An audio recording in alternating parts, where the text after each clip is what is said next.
오늘 설교는 하늘 가는 길로 성경을 읽고 묵상해야 합니다라는 제목입니다. 설교의 성경 본문은 디모데후서 3장 16절에서 17절입니다. 다같이 합독하시겠습니다. 모든 성경은 하나님의 감독으로 된 것으로 교훈과 책망과 바르게 함과 의로 교육하기에 유익하니 이는 하나님의 사람으로 온전하게 하며 모든 선한 일을 행할 능력을 갖추게 하려 함이라. 아멘. 기도하시겠습니다. 거룩하시고 자비로우신 아버지 하나님, 오늘도 하나님의 말씀을 붙들고 하늘 가는 길로 성경을 읽고 묵상해야 합니다라는 제목으로 말씀을 선포하게 하여 주시니 감사합니다. 이 말씀 선포 시간에 제가 설교하는 하나님의 말씀을 듣고 깨달은 성도들이 항상 성경 말씀을 읽고 듣고 묵상하는 가운데 하나님과의 인격적인 만남을 이룰 수 있도록 성령님이 도와주시기를 간절히 간구하며 예수 그리스도의 이름으로 기도드립니다. 아멘. 할렐루야. 할렐루야. 오늘은 성령 강림후 제25주 주일이자 선교사 복지 주일입니다. 그런데 선교사 하면 무엇이 떠오르시나요? 오늘날 선교사란 외국에서 나가서 믿지 않는 사람들에게 하나님의 말씀과 복음을 전하는 사람이라고 알고 있습니다. 그러나 이제 시대적 상황이 많이 변했고 우리들은 늘 그리스도인이 아닌 사람들과 밀접한 관계를 맺으면서 살고 있습니다.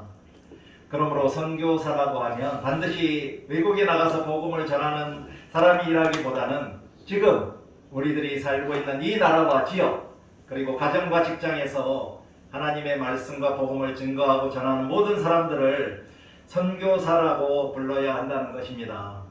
미국의 플러 선교대학원을 설립한 맥가브라는 선교는 예수 그리스도의 복음을 선포하여 남녀를 그리스도의 제자와 그리스도의 몸된 교회의 책임있는 구성원이 되게 하는 사역이다라고 정의했습니다. 따라서 우리 모두가 선교사라고 할 수 있는 것입니다. 이제 지난 주일의 설교 하늘 가는 길로 좁은 문으로 들어가야 합니다에 대하여 간단히 기억해보며 한번 살펴보도록 하겠습니다. 좁은 문의 성경적인 의미는 무엇일까요? 우리들이 자기를 부인하며 철저한 회개를 해야만 들어갈 수 있는 문이고 예수님의 교훈과 가르침에만 순종하며 우리들의 의의가 바리새인보다 더 나아야만 들어갈 수 있는 문으로 그 문으로 들어가야만 영원한 생명을 얻을 수 있습니다. 그러나 좁은 문은 찾기가 어려운 문으로 그 문을 발견하는 자는 많지 않습니다. 그럼 우리들은 왜 좁은 문으로 들어가야 할까요? 하나님께서 지극히 우리들을 사랑하시고 예수님이 친히 좁은 문으로 들어가셨기 때문에 우리들은 좁은 문으로 들어가서 멸망치 말고 생명을 얻어야 합니다. 이렇게 예수님의 명령에 순종하며 험한 길을 걸어서 좁고 협착한 좁은 문으로 우리들이 들어갈 때 우리들은 영원한 생명을 얻게 되고 또한 거짓 선지자들과 이단들에게 속지 않으며 좋은 나무가 되어 아름다운 열매를 맺게 되고 반석 위에 집을 짓는 지혜로운 그리스도인이 되어 어떠한 환난이나 역경이 와도 무너지지 않게 됩니다. 성령님의 도우심으로 모든 일에 최후의 승리자가 되어 하늘나라에 들어가서 예수님을 만나 영원한 안식을 누리게 될 수 있는 것입니다. 그러나 우리들이 예수님의 말씀에 불순종하여 좁은 문으로 들어가지 않고 넓은 문으로 들어가는 사람들은 멸망하게 되고 사악한 거짓 선지자들과 이단들에게 속게 되며 나쁜 나무가 되어 도끼에 찍혀 영원히 꺼지지 않는 지옥불에 던져지게 되고 또한 어리석은 자가 되어 모래 위에 집을 지어 결국 멸망하게 되고 지옥에 들어간다는 것입니다. 따라서 우리들이 좁은 문으로 들어가려면 우리들은 온 힘을 다하고 정신 바짝 차리고 주님만 의지하며 주님의 음성을 주의 깊게 듣고 주님만 따라가야 합니다. 또한 하나님 앞에서 자신의 부족함과 자금을 깨닫고 인정하며 자신의 교만과 자랑은 다 내려놓고 주님 앞에 겸손히 무릎 꿇고 주님을 따라갈 때 우리들이 작은 문으로 들어가서 우리들이 좁은 문으로 들어가서 영원한 생명을 얻게 되는 것입니다. 여러분 모두가 작고 협착한 좁은 문으로 들어가서 이 세상에서 영원한 생명을 얻어 구원받은 행복한 그리스도인으로 살면서 하늘나라 가는 길을 감사와 기쁨으로 걸어가시기를 바랍니다. 이제 오늘의 설교 제목인 하늘 가는 길로 성경을 읽고 묵상해야 합니다에 대하여 말씀드리겠습니다.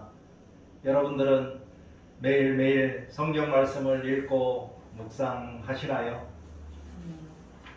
제가 지난 10월에 2022년 중부연회 준회원 허입 대상자로서 교회의 성장하게 대하여 도널드 E. 밀러가 쓴 왜 그들의 교회는 성장하는가라는 책으로 공부를 했습니다. 그 책은 미국에서 성장하고 있는 새로운 패러다임을 가진 독립교회들로 갈보리교회, 호프교회, 빈야드교회에 대하여 부흥과 성장의 원인을 분석한 것입니다. 미국의 종교 구조가 전통적인 주류 고파 교회들은 쇠퇴하고 있는데 반해 새로운 패러다임을 가진 교회들이 성장하고 있는 원인을 알아본 것입니다.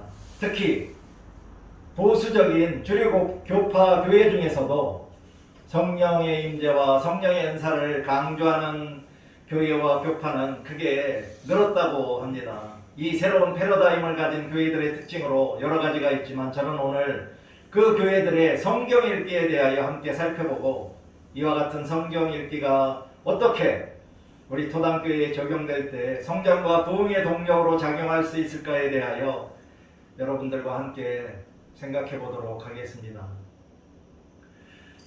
첫째로 새로운 패러다임 교회 교인들은 교단이나 교파에 대한 교리 공부보다는 성경을 읽고 성경 공부하는 일을 중요시한다고 합니다. 그들의 약 3분의 2가 성경을 매일 읽는다고 합니다. 이 교리에 대하여 여러분들은 어떻게 생각하십니까? 저도 교리의 정확한 의미와 목적에 대하여 배우기 전까지는 대부분의 사람들처럼 교리에 대해서 부정적인 입장을 가지고 있었습니다. 왜냐하면 하나님의 말씀인 성경 말씀에 순종하고 실천하며 믿음 생활을 하면 되지 왜 교리 같은 것을 만들어서 우리들에게 강요하지 하는 의문과 함께 부정적인 느낌이 있었다는 것입니다. 그럼 교리란 무엇일까요? 일반적으로 교리란 단순히 가르침이나 교훈을 뜻하며 어떤 교리들은 좋거나 나쁠 수도 있고 자유롭게 하거나 속박할 수도 있으며 초청하거나 금지할 수도 있습니다. 그러나 종교적인 교리는 어떤 사람의 견해보다 훨씬 더 중요한 것이며 확실히 그러한 견해를 전달하는 행위보다 훨씬 더 중요한 것으로 그것의 형태와 차별성을 주는 한 교파의 공식적인 가르침이라고 신학자인 후스토 곤잘레스는 정의했습니다.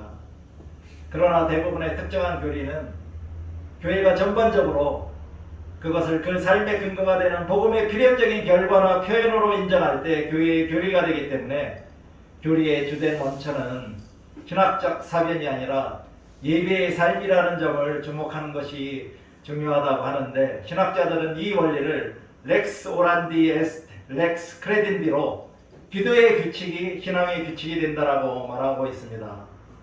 대부분의 교리들은 교회가 오랫동안 그 예배에서 경험하고 선포해온 바에 대한 표현들이고 특정한 교리에 대한 신학적인 논쟁은 교회의 공식적인 입장인 교리로 선포되며 그러한 교리에 반대하는 자들은 이단으로 선언되기도 합니다. 따라서 끊임없이 신학적 논쟁의 반복을 피하기 위해 하나의 합의에 도달한 결론이 교회의 교리가 된다는 것입니다. 또한 곤잘레스는 교리의 적절한 기능을 설명하는 방법으로 첫째는 교리들을 야구장의 파울라인으로 생각하는 것으로 파울라인이 야구 운동의 자유의 한계를 설정하는 개념과 동일하게 교리들도 신앙생활의 자유의 한계를 설정한다는 것입니다.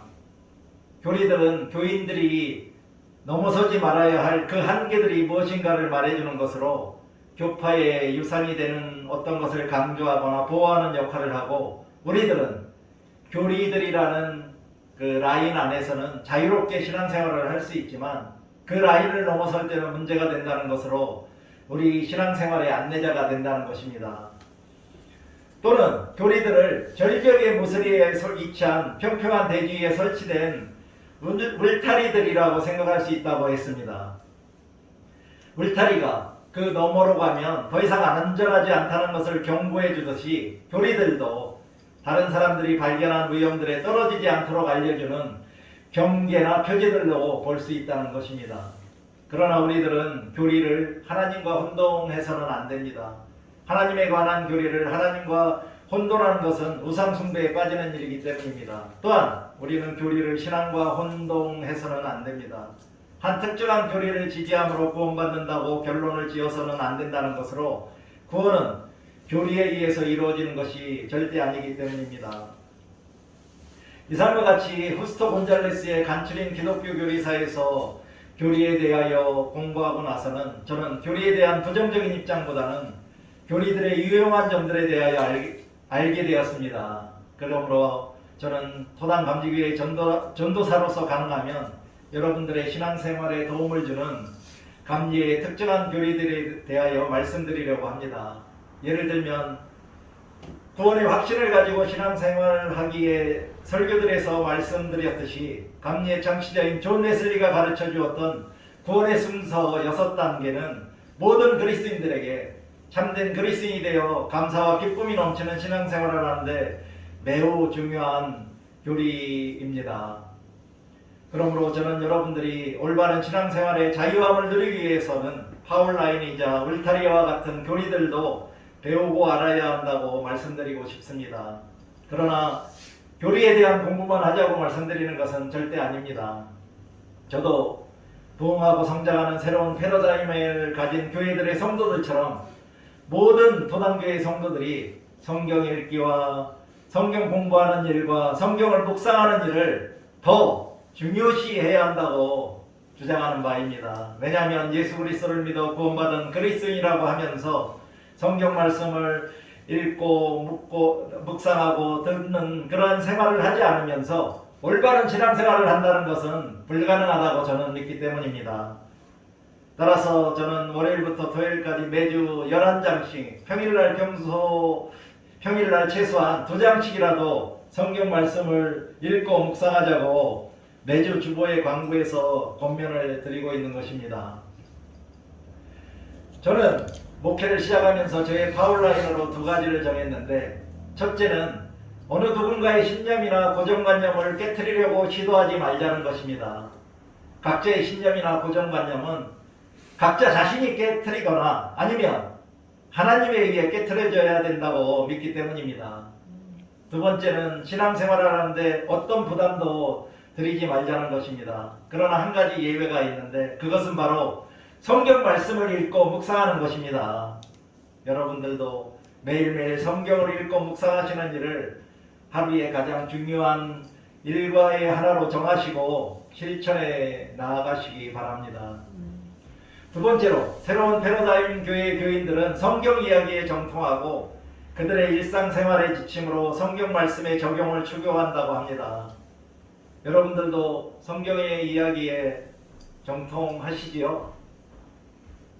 그러나 각자 일상생활의 지침으로 성경 말씀을 적용하기는 쉽지 않을 것 같습니다. 그러나 모든 성경은 하나님의 감동으로 된 것으로 우리들에게 교훈과 책망과 바르게 함과 의로 교육하기에 매우 유익하다는 그러한 말씀을 믿으시고 날마다 성경을 읽고 묵상하는 삶의 예배자로 성경을 일상의 지침으로 삼으며 살아가시기를 간절히 바랍니다. 세 번째는 성경을 율법적인 책이 아니라 성령님이 말씀하시는 도구이자 인간과 의사소통을 하는 하나님의 방식으로 받아들이고 성경 말씀을 묵상한다고 합니다. 저도 성경을 읽고 자료들을 찾아보면서 설교는 늘 준비하지만 성경 말씀의 깊은 묵상은 자주 못하고 있습니다. 그런데 어떻게 이 새로운 패러다임 교회들의 성도들은 성경을 늘 묵상하는지 좀 궁금하기도 합니다. 하지만 그런 깊은 묵상을 통하여 하나님과 인격적인 만남을 이루면서 의사소통을 하고 성령님의 역사를 체험한다는 그런 사실이 매우 놀랍기도 합니다.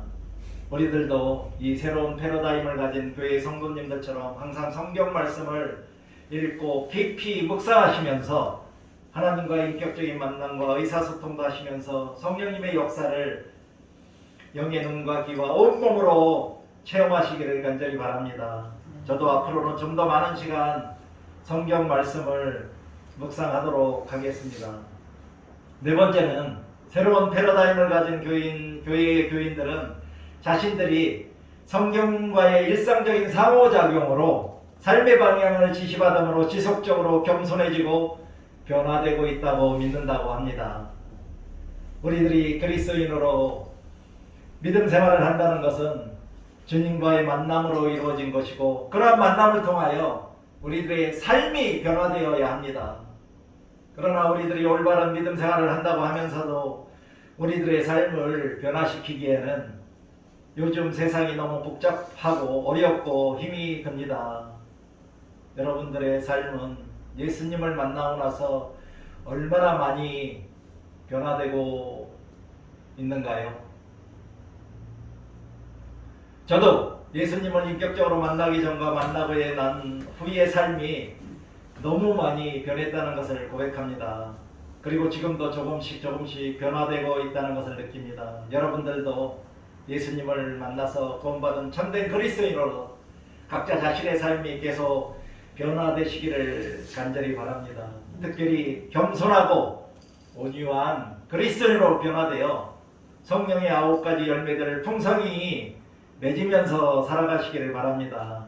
그러나 이러한 삶의 변화는 각자 자신의 힘이 아니라, 우리들의 힘이 아니라 오로지 성령님의 중보와 도우심에 전적으로 의지해야 한다는 것입니다. 다섯 번째로 이 교회의 교인들은 성경을 근본주의적인 규칙의 책이 아니라 자신들을 격려하고 가르쳐주는 것으로 본다고 합니다. 우리들도 하나님을 우리들에게 성경을 사랑의 한 방편이자 도구로, 그리고 은총으로 선물로 주셨다는 사실을 기억하며 성경을 펼쳐보지 않는 베스트셀러로 만들지 마시고 항상 가까이에 두시고 시간 날 때마다 펼쳐서 읽고 들으며 묵상하시기 바랍니다. 그렇게 행할 때 우리들 안에서 그 성경 말씀이 살아서 역사하며 우리들을 격려하고 위로하고 새로운 힘과 용기와 소망을 주실 것입니다. 여섯 번째로 그 교인들은 성경을 권위적인 것으로 간주하지만 결론을 겸손하게 도출한다고 합니다. 하나님의 살아계신 말씀인 성경보다 더 권위가 있는 것이 무엇이 있겠습니까? 우리들에게 격려와 위로와 새 힘과 용기와 소망을 주는 성경 말씀이 얼마나 귀합니까? 그러나 우리들은 항상 자기 자신을 비우고 자기 자신을 부인하며 자기 십자가를 지고 예수님만 따라가며 우리의 시간과 의지와 힘과 노력으로 성경 말씀을 읽고 묵상할 때 모든 교만과 자랑과 업적은 다 내려놓을 수 있게 되고 하나님의 사랑과 은혜를 입은 자녀이자 겸손한 제자로 거듭나서 하나님의 말씀과 뜻에 순종하며 실천할 수 있게 되는 것입니다. 따라서 이 새로운 패러다임을 가진 교회들에서는 교회의 교리적 입장보다는 성경이 말하는 바를 솔직하게 설교하는 목회자를 가지고 있다고 합니다. 이 부분에서 저는 앞으로 저의 모든 설교에서 성경이 말하는 바를 솔직하게 정직하게 여러분에게 전할 것을 다짐합니다. 그러나 여러분들이 자유롭고 안전하게 신앙생활을 영위할 수 있도록 도움이 되는 교리들은 늘 공유하도록 하겠습니다. 그렇다면 우리들은 성경을 어떻게 읽고 묵상해야 할까요? 성경을 읽는 방법에는 창세기부터 요한계시록까지 통독을 하는 방법이 있고, 어떤 한 책을 선택해서 읽고 싶은 부분만 읽는 경우, 혹은 한 책의 1장부터 마지막까지 읽는 방법이 있습니다. 그러나 저는 여러분들이 가능하다면 창세기부터 요한계시록까지 통독을 하면서 읽으시면 좋겠습니다. 그리고 지금 생각하기에 신구약 66권의 양이 너무 방대해서 부담스러우시다면 우선 신약 성경의 마태복음부터 요한계시록까지 통독을 하시면서 묵상하시면 좋을 것 같습니다. 하나님의 말씀인 성경도 처음부터 끝까지 읽어보아야만 하나님의 뜻과 마음을 알 수 있다고 주장하는 그러한 견해에 저는 공감하고 있습니다. 그러나 어떤 방식으로든 성경을 읽든지 간에 자신의 의지로, 자신의 힘으로, 자신이 시간 내서 자신이 직접 성경책을 들고 펼쳐서 읽거나 듣거나 묵상해야 한다는 것입니다. 그러나 주일 말씀 선포 시간에 설교를 듣는 것만으로 성경에 대하여 충분히 알 수 있다고 하는 그러한 오해는 하지 말으시기 바랍니다. 주일날 말씀 듣기와 말씀 선포 시간에 설교가 중요하지 않다는 것은 아닙니다. 영국 크리스천 투데이의 칼럼니스트 패트릭 마빌로고 목사가 제시한 성경 읽기의 4가지 유용한 방법을 읽어보았는데 제가 공감하였으므로 제가 소개해드리도록 하겠습니다. 첫째는 그냥 읽지 말고 묵상하라입니다. 두 번째로는 꾸준히 읽는 것이 중요하다. 세 번째는 작은 것부터 시작하는 습관을 들여라. 네 번째는 알맞는 시간을 정하라입니다. 이렇게 성경을 읽을 때 모든 사람들, 각자 성경을 펼쳐서 읽는 사람들에게 기쁨이 있게 되고 하나님과의 관계가 형성되며 또한 매일매일 성경을 읽지 않으면 하루를 마무리할 수 없는 그러한 그리스도인이 될 수 있게 된다고 합니다.